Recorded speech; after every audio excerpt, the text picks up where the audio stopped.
Good afternoon, everybody. My name is Kazuo Kodama. I am a press secretary of the Japanese Foreign Ministry. I am now accompanying my foreign minister, Mr. Katsuya Okada, who is right here participating in this International Donors Conference towards a new future for Haiti, which is co-hosted by UN Secretary General Mr. Ban Ki-moon and UN Secretary General Mr. Ban Ki-moon and U.S. Secretary of State Madam Hillary Clinton. In this press briefing, I will brief you on a couple of points. One is, of course, very briefly, overall itinerary of Foreign Minister Okada himself, who started his tour, first visiting Washington, D.C., starting from this past Sunday. And then, following Monday, he flew to Ottawa, Canada, to attend G8 Foreign Ministers meeting, which ended yesterday. And then he flew from Ottawa to New York to attend this Haiti donor conference. And indeed, this morning, as some of you might know, that he did deliver his a speech in the morning, a session. So I will also talk about his his position, Japan's position on the issue of Haiti reconstruction and its national, road to a fully-fledged national development of Haiti. And then this afternoon, after attending the luncheon hosted by UN Secretary General, Foreign Minister Okada met with the Secretary General, Mr. Ban Ki-moon, in which they discussed the issues of mutual interest and concern about 20 to 25 minutes. I will also explain to you what transpired in the meeting later. Okay, I have also prepared several handouts documents for your reference. Just let me go over it. Page 1 just gives you an idea on this donor conference, and also Japan's position on this conference, and also the issue of Haiti reconstruction. And then from page 2, afterwards, of course, you have a statement given by Foreign Minister Okada at this morning session. He made remarks on the Japan's position, including the Japan's additional contribution to Haiti. And then, if you are interested I would be happy to maybe answering your questions, to share with you what we discussed in the G8 Foreign Ministers meeting. You might be interested to know what we discussed on Iran, on North Korea, Afghanistan, or indeed also the issue of non-proliferation and nuclear disarmament. But anyway, so these are what I'm going to share with you. And my, of course, briefing is on the record basis. So please feel free to quote what I'm going to share with you. And also, if you like, you can quote my name and title, if you like. And my biography is also attached at the very end of this handouts documents. With that, let me commence first. When he was in Washington, D.C., Sunday and Monday morning, he met with U.S. Secretary of Defense, Mr. Gates. And then in the afternoon of Monday, he went to Ottawa, where he conducted several bilateral meetings, starting with meeting with Canadian Foreign Minister Mr. Cannon, and then met with the Russian Foreign Minister, Mr. Lavrov, and then met with Secretary of State, Madam Hillary Clinton, before the G8 foreign ministers' working dinner session commenced.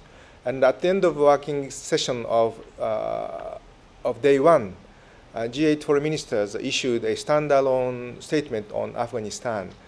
In a nutshell, I think, G8 foreign ministers reiterated their full-fledged commitment to help Afghanistan to restore the security on the ground, and also to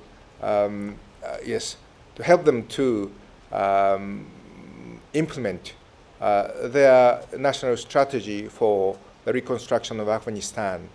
And indeed, G8 foreign ministers expressed its strong expectation that Afghan government, under the leadership of President Karzai, will take a strong leadership by undertaking, of course, a strong leadership in implementing what we call the not donor-driven, but the Afghanistan-led a reconstruction and also nation-building efforts. So this is a sort of a two-way commitment on the issue of the Afghan. And then yesterday morning, foreign ministers of G8 focused their discussion on nuclear disarmament and the issue of non-proliferation of nuclear weapons. So in that discussion, one of the main topics was, of course, the issue of Iran's nuclear program. And also they discussed how to make, discussed the preparation necessary for a successful meeting of the forthcoming 2010 the NPT review conference to be held here in New York in May this year. And then over lunch, they discussed, I think, the other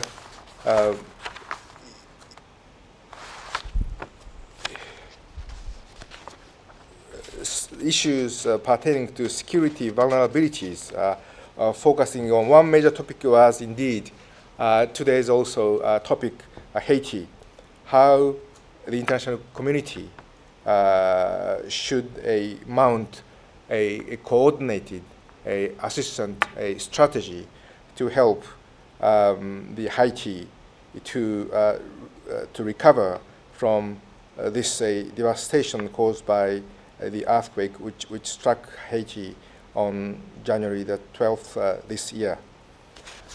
And at the end of this G8 summit held at Gatineau in Canada, the G8 foreign ministers issued a joint statement, as well as the G8 chair, Canadian foreign minister, also issued his own also statement. And if you are interested in the specific contents on this, again, I'll be happy to respond to your question later. With that, let me move on to Haiti, today's conference. Since you have with you the copy transcript of what Foreign Minister spoke this morning, I would be very brief. Let me just point out a few salient points which really Foreign Minister wanted to emphasize in this morning's session. Number one,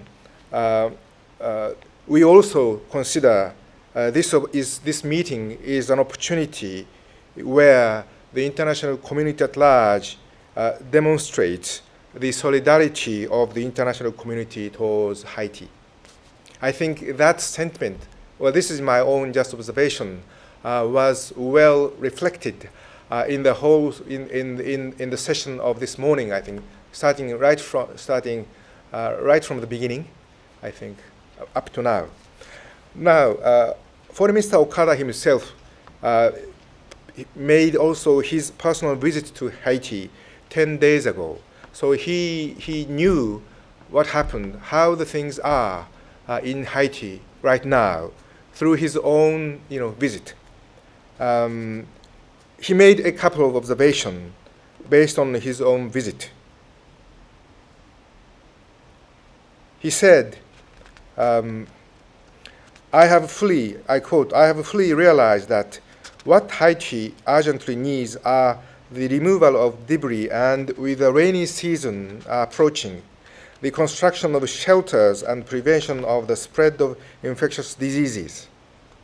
So this is really what we feel very strongly to do now, the area of priority to be given in our joint efforts to help Haiti to recover from devastation. Now, he then explained what the Japanese government has been doing thus far. Number one, he said, I quote, "The Japan Disaster Relief Team has extended medical care services and an engineering unit of Japan's Self-Defense Force, which participates in the UN Stabilization Mission in Haiti, MINUSTAH, has been removing debris. In addition, Japan will construct about 9,000 shelters and provide assistance against infectious diseases for about 3 million people, including vaccinations for mothers and children." And in order to implement this assistance, indeed, he announced Japan's additional contribution. I quote, "Japan will contribute $30 million US dollars in addition to the $70 million US dollars already announced. As a result, Japan's aid for Haiti has reached $100 million US dollars. Besides, Japan welcomes the recent decision of the Inter-American Development Bank to waive the debt of Haiti, concerning which Japan is prepared to make its own appropriate contribution," unquote. Now, the another important point which he also touched on is the reconstruction strategy itself. I think not only Foreign Minister, but also other speakers in the morning session, all, I think, expressed their respective appreciation for the submission of the action plan for the reconstruction and national development of Haiti, prepared by the government of Haiti today.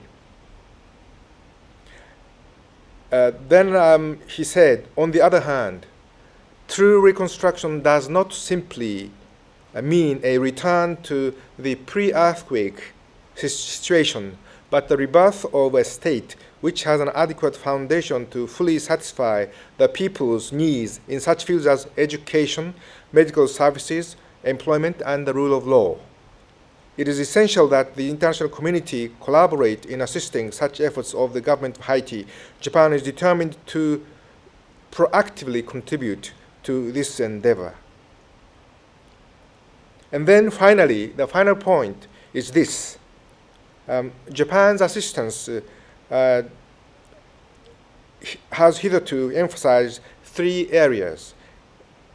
Number 1, education and capacity building support. Number 2, health and medical care assistance. Number 3, food and agriculture. Now, Japan will continue to assist Haiti in these areas, making full use of Japan's own experience and knowledge as a country prone to earthquakes, and taking into account the post-disaster needs assessment. And so for that purpose, my government will dispatch disaster prevention experts and will establish a field office of the Japan International Cooperation Agency, JICA, in Haiti, unquote. Now, just as a footnote, I also want to tell you that about 15 years ago,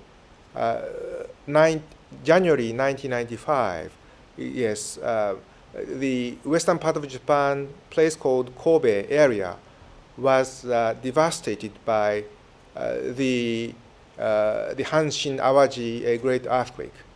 The number of, I think, victims, those lost their lives, numbered more than 6,000 back then in Japan. So we are no stranger to this kind of this calamity caused by earthquake or even tsunami.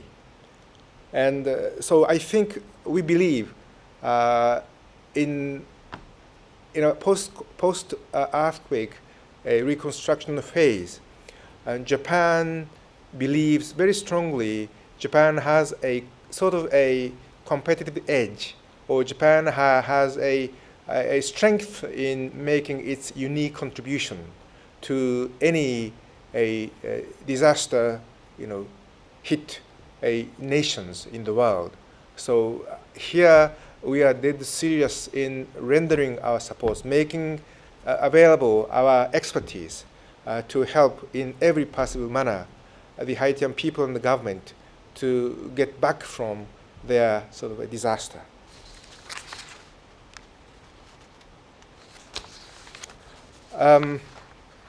Yes, I think so much for Haiti for the time being. Let me finish my briefing by sharing with you what was discussed in the meeting between Foreign Minister Okada and the Secretary General, UN Secretary General Mr. Ban Ki-moon this afternoon. The meeting started from about 2:40 p.m. At his office here, right here in the building. They covered mostly 4 issues: Haiti, climate change, Myanmar, and Somalia. First, on Haiti, UN Secretary General expressed his appreciation to Foreign Minister Okada for making of course, a generous additional contribution of Japan to the Haiti government this morning. He also mentioned that Japan, being one of the top leading donor in both humanitarian as well as the development assistance in the developing world, he is also appreciative of Japan's ongoing assistance to Africa in their also endeavor to achieve MDG's target.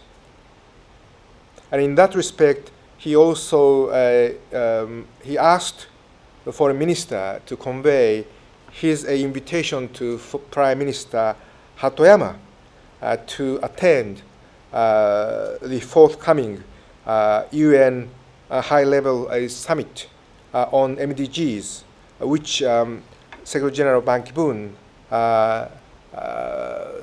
will host in mid-September this year here at the UN headquarters. Foreign Minister Okada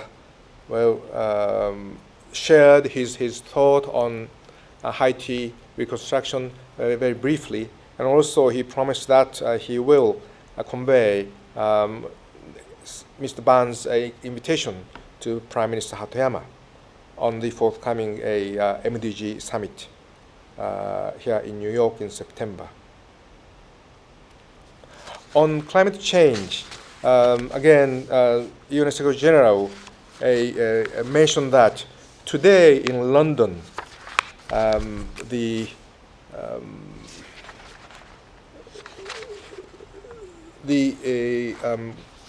let me give you the full name. The high-level panel meeting on the climate change financial resources is being held jointly by British Prime Minister Gordon Brown as well as Ethiopian Prime Minister Mr. Meles. And Mr. Ban said that he appreciated also the Japanese participation, Japan's participation from Tokyo, Ambassador Nishimura, who is actually, yes, a member of this high-level panel representing Japan.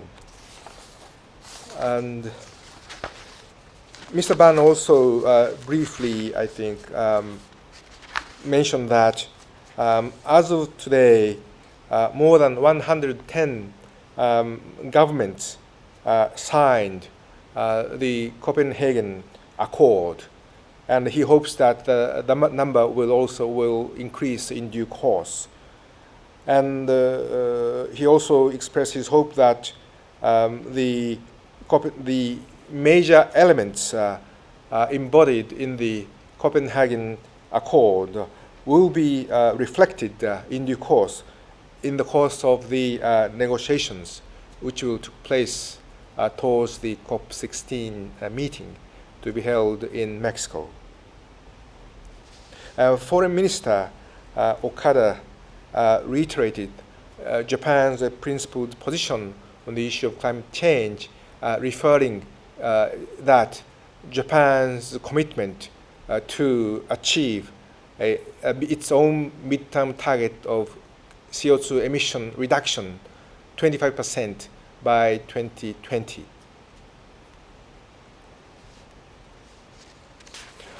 Then I think they moved on to exchange views on the current situation in Myanmar. Foreign Minister Okada mentioned in a nutshell as follows: I summoned the Myanmar ambassador to Japan Friday last week to convey the following message to Myanmar government. Number one, the Japanese government has learned that according to the published electoral laws,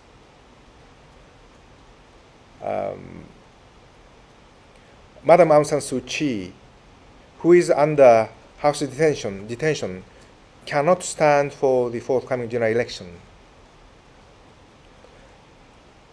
And also, well, then he said, this is clearly different from an election which are open to all the stakeholders. And I think this is very regrettable.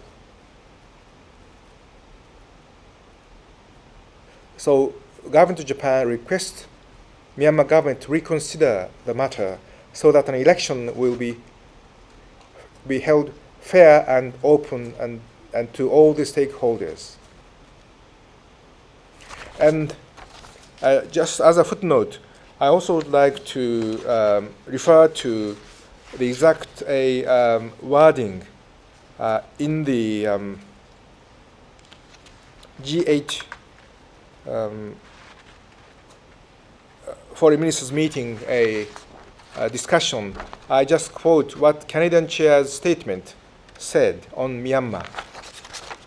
The same, almost same, I think, message. Let me quote. Ministers also discussed the need for national dialogue in Myanmar and their concern about the recently adopted restrictive electoral law. They called for the elections planned for 2010 to be transparent, fully inclusive, free and fair. They also called on the Myanmar government to enable full democratic participation in the upcoming election and to release all political prisoners, including Madam Aung San Suu Kyi, whose continued detention would undermine the credibility of the elections, unquote. So to this, of course, Japanese government, Japanese foreign minister, subscribe, and he is a member of the discussion which has produced this consensus document on Myanmar.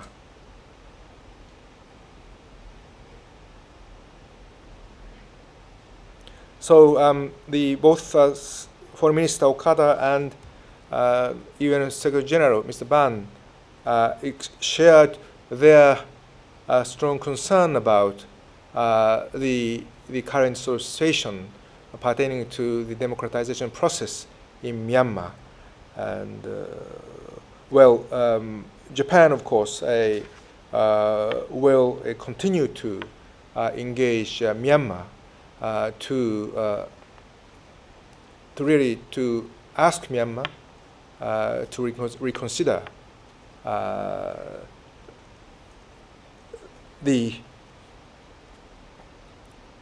as I said, to reconsider the matter. Therefore, an election will be held in such a manner as to be well appreciated, welcomed by the international community at large. Now, very briefly, I think Mr. Ban introduced to Foreign Minister his plan on convening the conference to discuss the Somalia issue, Somalia's post-conflict development, reconstruction. He said the UN is planning the conference on Somalia's reconstruction on May the 21st and 22nd in Istanbul.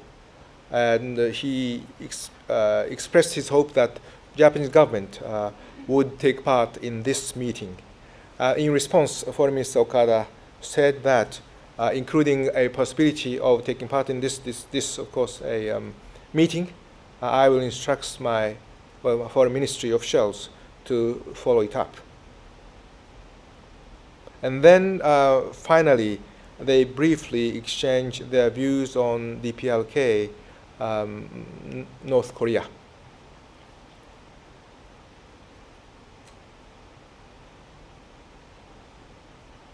Well, I don't think I can add anything specific on that subject.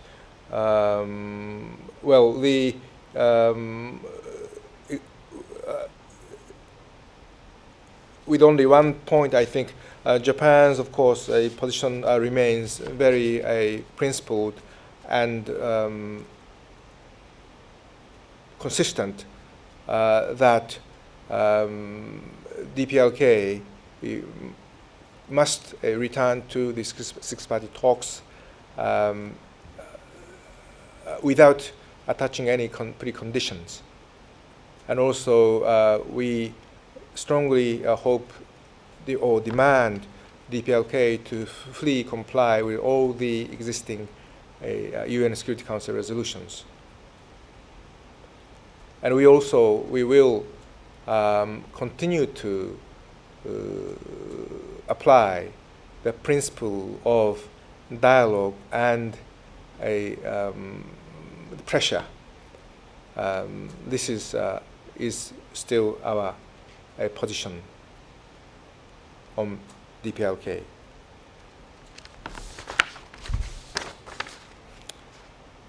Well, I think I stop here, and I would be very happy if you have any questions on any of these issues or anything.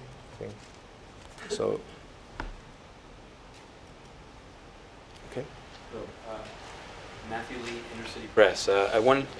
Thanks for this the readout. I wanted to ask about Myanmar and Japan's concerns, particularly given that Japan is the president of the Security Council in the upcoming month of April.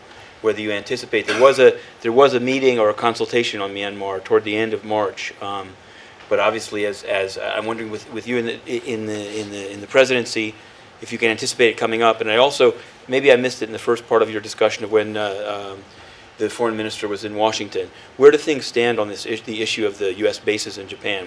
Was this discussed during his visit, and how do you anticipate that moving forward?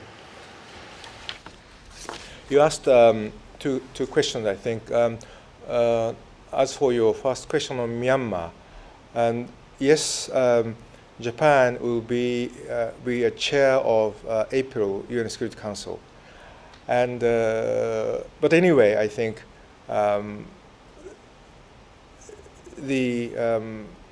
the strong concern about the published electoral law in Myanmar, I think, is shared fully by, of course, UNSG, and also recently he also convened the Friends of Myanmar meeting.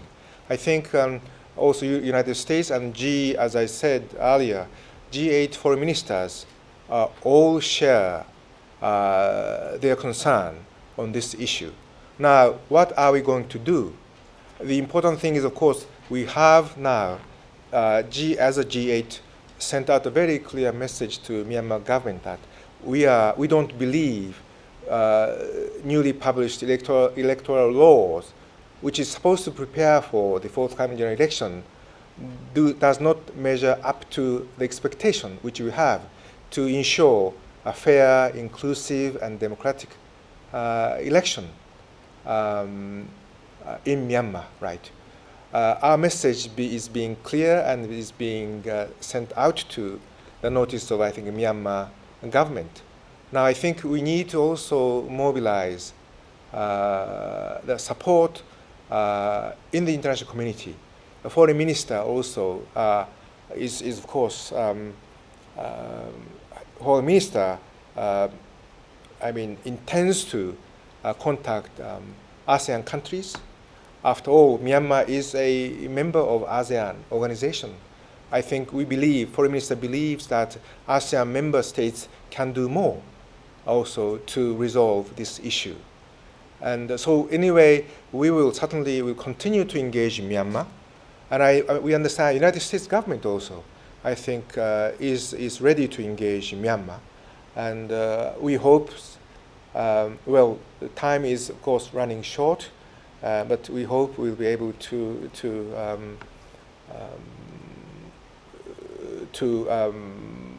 find out the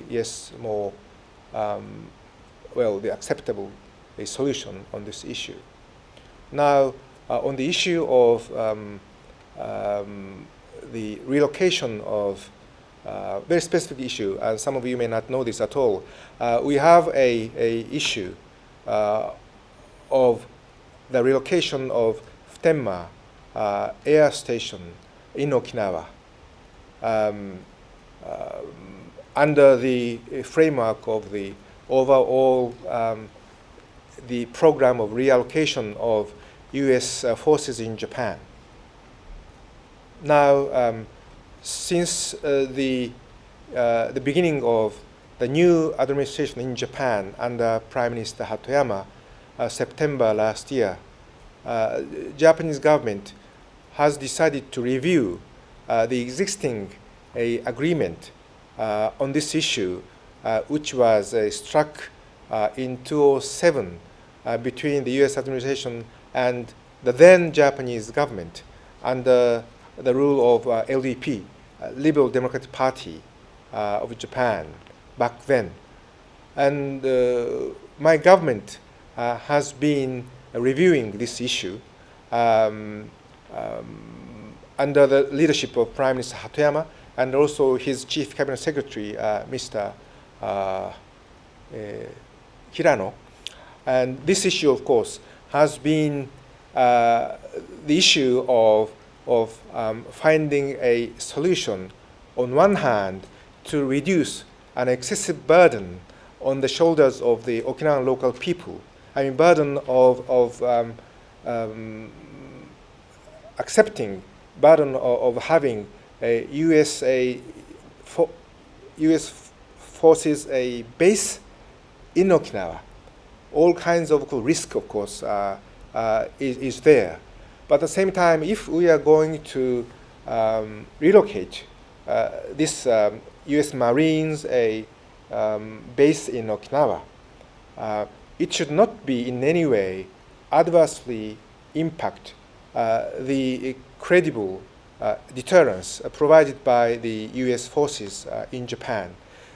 In any case, a discussion has been going on. And then, most recently, yes, when he was in Washington, D.C., this past Monday, Foreign Minister Okada did explain to Secretary of Defense, Mr. Gates, the current a position or the review process of this issue, and but the details on this review of this review were conveyed personally from Foreign Minister Okada to U.S. Ambassador in Tokyo, Mr. Roos, Friday last week. In any case, yes, Monday meeting somehow I think heralded or a sort of a official process of consultation now on this issue between our two governments. And then also the day before, also yesterday, Monday afternoon, Foreign Minister Okada met with Madam Secretary of State Hillary Clinton in Canada. More or less, I think, they also discussed in the same manner, this issue. Okay. Is there any other question? Okay. All right. Okay. Thank you very much for your interest. Thank you.